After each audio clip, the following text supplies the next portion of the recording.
Boa noite, meus irmãos. Mais uma vez reunidos em nome da doutrina espírita de Allan Kardec, do Evangelho do nosso Mestre Jesus, a fim de termos nosso instante de reflexão, nosso instante de pensamento sobre a vida, de cura para os padecimentos que cada um de nós possa estar passando, que traz dentro do seu íntimo, dentro do seu coração. E esta casa é um lugar abençoado, um lugar de luz, que acolhe a todos e que entrega a cada um aquilo que viemos buscar, aquilo que precisamos.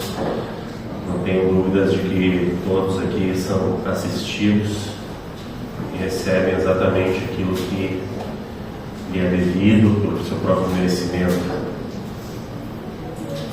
Então, sempre que adentramos nesta casa, precisamos ter muita fé em Deus, em Jesus.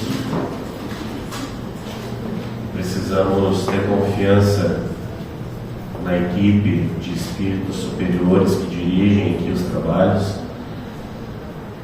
porque é algo realmente muito abençoado poder estar aqui e ter esse momento e receber orientações, receber esclarecimentos, receber fluidos que vão nos auxiliar no restabelecimento da nossa saúde física, da nossa saúde espiritual.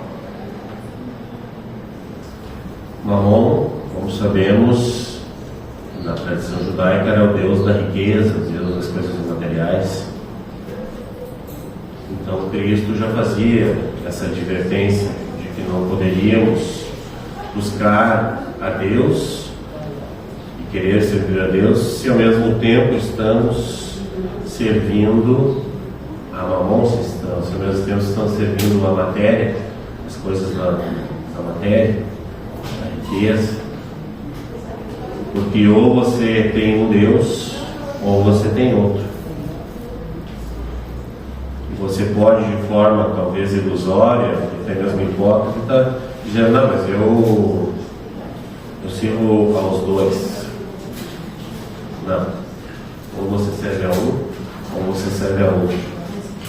E aqui, obviamente, o que Jesus quer trazer, e aqui o capítulo de Allan Kardec busca esclarecer, é justamente de que nós não podemos viver uma vida terrena voltada exclusivamente para as questões materiais, patrimoniais.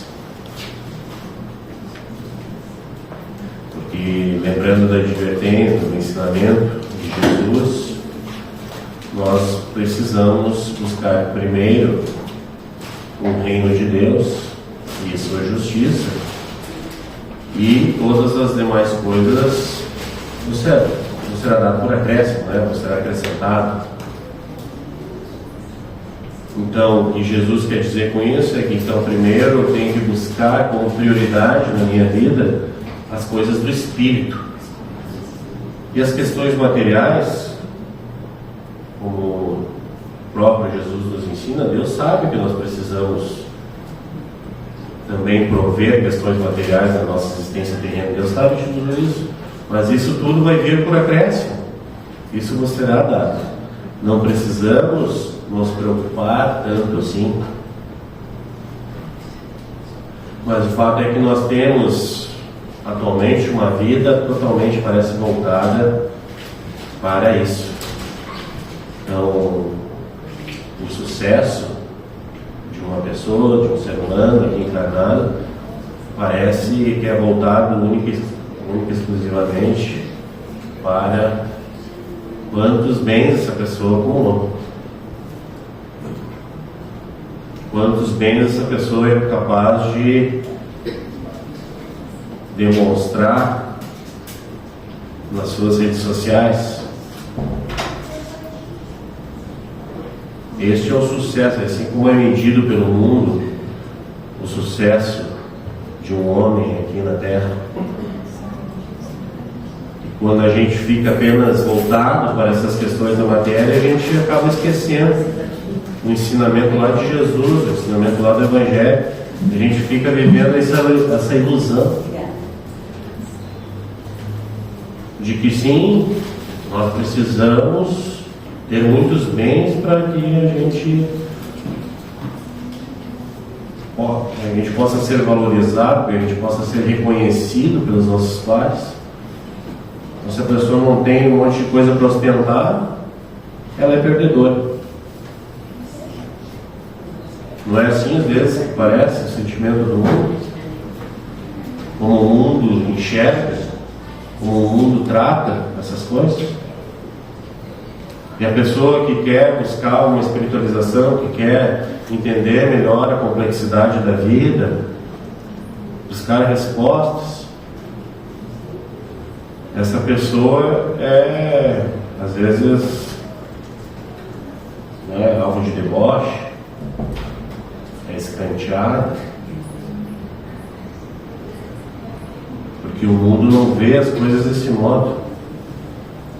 Então, é importante sempre voltarmos ao Evangelho de Jesus e a própria doutrina espírita, a codificação espírita de Allan Kardec, para que a gente possa rememorar na nossa mente, no nosso espírito, no nosso coração, de que não é essa vida que nós devemos buscar.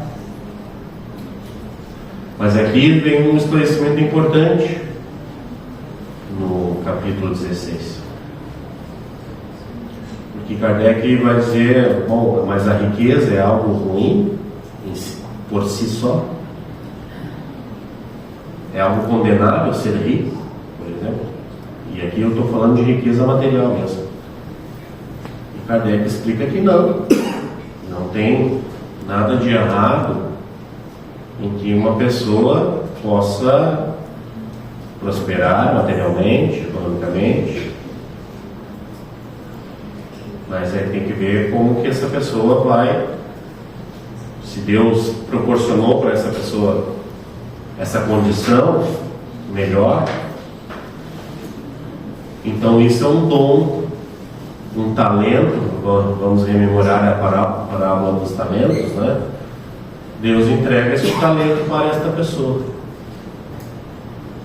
E qual vai ser o uso que esta pessoa vai fazer deste talento é o que vai de fato contar, é o que vai valer. Então, a riqueza em si não é algo condenável, de maneira alguma. Mas é que, como o próprio Kardec diz, a riqueza é uma prova muito pior do que a própria pobreza. A riqueza não é assim que a gente acha assim, não, que beleza tem a vida do rico. Mas é que o rico também irá, na verdade, ter que prestar contas a Deus do uso que fez desse talento que Deus lhe entregou.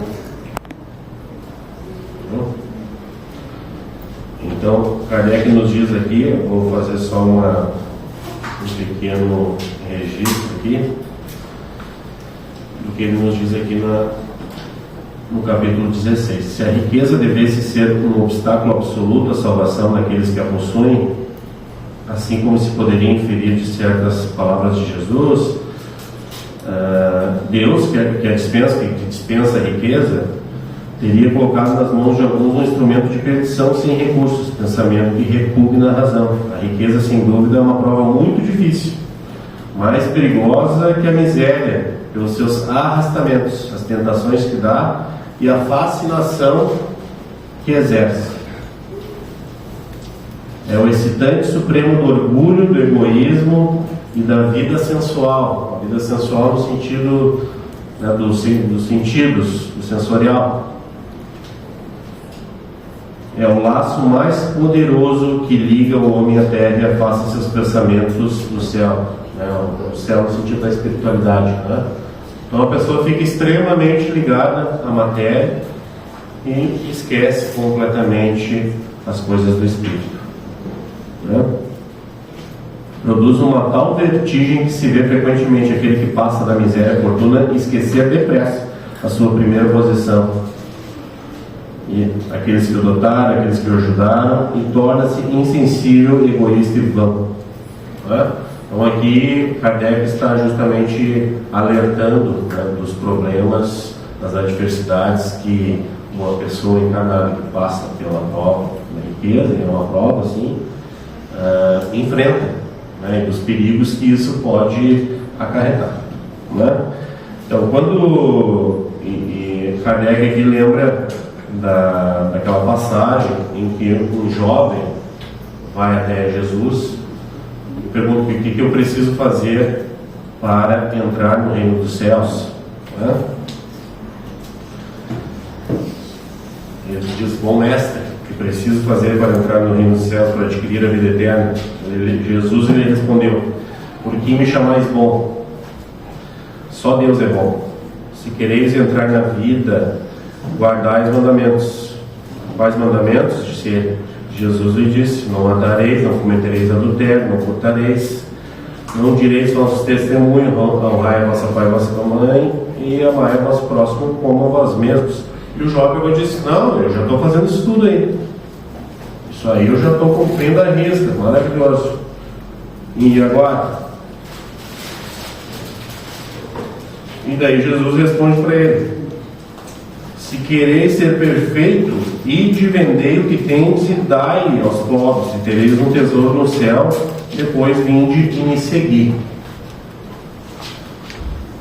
Então a gente pode ter uma interpretação equivocada de que não, para a gente então seguir o Evangelho, então nós temos que nos desfazer completamente dos nossos bens materiais, nos despojar de tudo e seguir Jesus, enfim, da forma como for, né? Não é isso. Aqui Jesus e Kardec faz esse esclarecimento. O que Jesus quis dizer para este jovem é que ele deveria, já que era rico, era um jovem rico, deveria fazer uso desta riqueza com a caridade. E aqui nós lembramos daquele ensinamento de Kardec: fora da caridade não há salvação. Não é fora da doutrina espírita, não é fora da igreja católica, não é fora da igreja evangélica, não, é fora da caridade não há salvação. Então você que possui bens materiais, que tem essa possibilidade da riqueza material, então você tem que saber fazer bom uso caridoso deste talento em benefício das pessoas que lhe rodeiam, que lhe cercam, e da comunidade em que você está inserido, da cidade que você está inserido. Então às vezes a gente pode ter o pensamento equivocado também de que caridade é só ficar dando assistência material para todos os pobres. Também é. Mas será que é só isso? É claro que não. Caridade se faz de inúmeras maneiras, de inúmeras formas.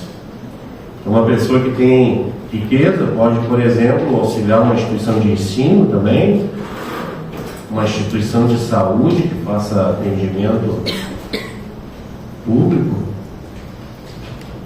uma instituição universitária pagando, por exemplo, financiando pesquisas científicas que vão auxiliar a humanidade. Aqui quase a gente não tem no Brasil essa cultura, né? Mas nos Estados Unidos, por exemplo, a gente vê exemplos. Pessoas muito ricas estão sempre doando em favor das universidades americanas grandes somas em favor da pesquisa científica. Isso não necessariamente vai beneficiar eles. É uma pesquisa que não tem nada a ver, eventualmente, com a atividade da pessoa, com os interesses da pessoa. Mas eles sabem fazer esse bom uso. Uma escola, muitas vezes nos Estados Unidos, uma escola não é uma escola pública da Prefeitura de Canoas que tem que cuidar. Essa escola é de toda a comunidade. Aqui eu não estou querendo exaltar nacionalismos, tá, gente? Estou querendo utilizar bons exemplos.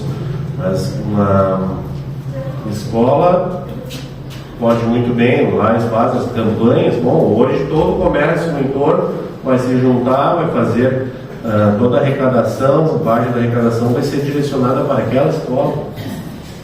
Então, bom uso da riqueza também. Porque mas eu não tenho filho nenhum estudando lá, mas não interessa. É meu interesse que aquela escola esteja bem, que tenha infraestrutura, que atenda bem seus alunos, que os professores estejam satisfeitos, os seus funcionários. Será que tem ar-condicionado lá? Muitas vezes não tem. Aqui mesmo no nosso ambiente nós temos hoje ar-condicionado. Bom, isso foi fruto de uma doação de pessoas que quiseram contribuir para que este templo pudesse receber melhor as pessoas que aqui vêm. Então são destinações que podemos exercer, que podemos dar em benefício dos outros, dos demais. Qual é o uso que fazemos dos nossos talentos, né? E aqui, lembrando aqui uma passagem, esse livro aqui eu já falei em algumas outras oportunidades, Boa Nova, é um livro rico e joia da literatura espírita.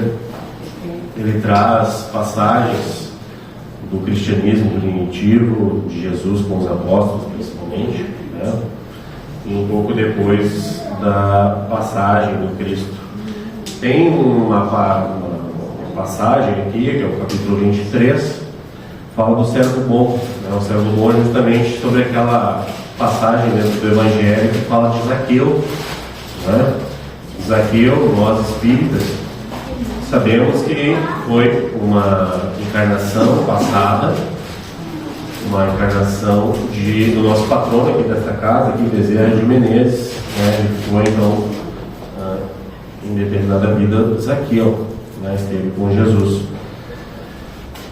Relembrando os amigos o que foi essa passagem de Zaqueu, né? Zaqueu então era um publicano, que era quem coletava os impostos.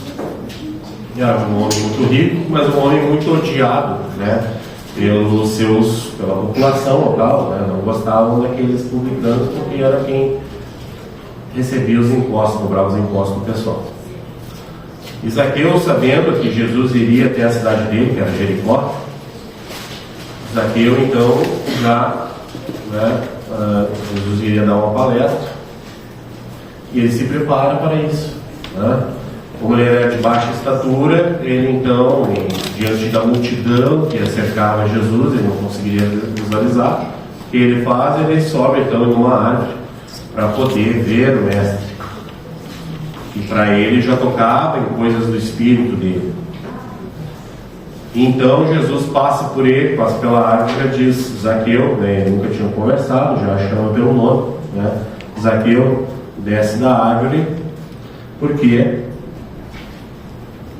vou até ler aqui nas palavras do Espírito Humberto de Campos: Zaqueu, desce dessa árvore porque hoje necessito da tua hospitalidade e da tua companhia. E imediatamente então passou a ver por parte dos apóstolos, né, Pedro principalmente e Tiago, não estavam entendendo, né, justamente porque para eles Jesus ser afável com o rico, com o publicano, isso aí não estava certo, né? Então eles começaram a ter uma contrariedade dentro de si, né?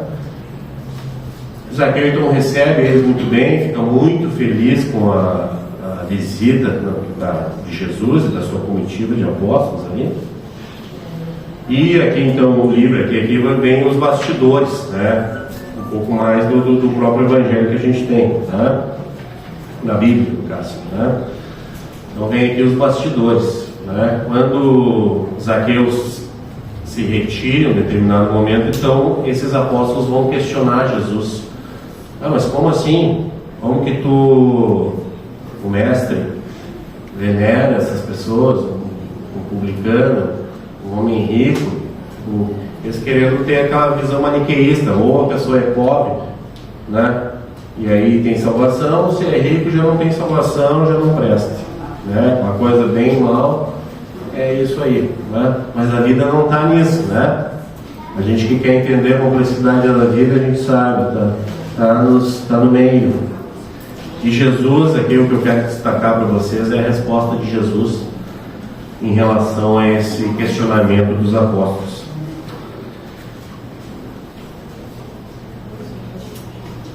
O mestre deixou que cessassem as interrogações e esclareceu com generosa firmeza: amigos, acrediteis porventura que o Evangelho tenha vindo ao mundo para transformar todos os homens em miseráveis mendigos? Então, olha só a minha resposta, porque nós não podemos idolatrar a pobreza também. A pobreza não é caminho também, não é o resultado que nós queremos. Qual a esmola maior? A que socorre as necessidades de um dia ou a que adota providências para uma vida inteira? E aqui estava falando do exemplo de Zaqueu, que já tinha feito várias frentes de auxílio para aquelas pessoas daquela comunidade de Jericó. Então, o que é melhor? Uma esmola que dá o alimento de um dia, quando muito? Ou aquela que adota providência para uma vida inteira, que dá educação, que dá dignidade para essas pessoas? Que era o exemplo de Zaqueu.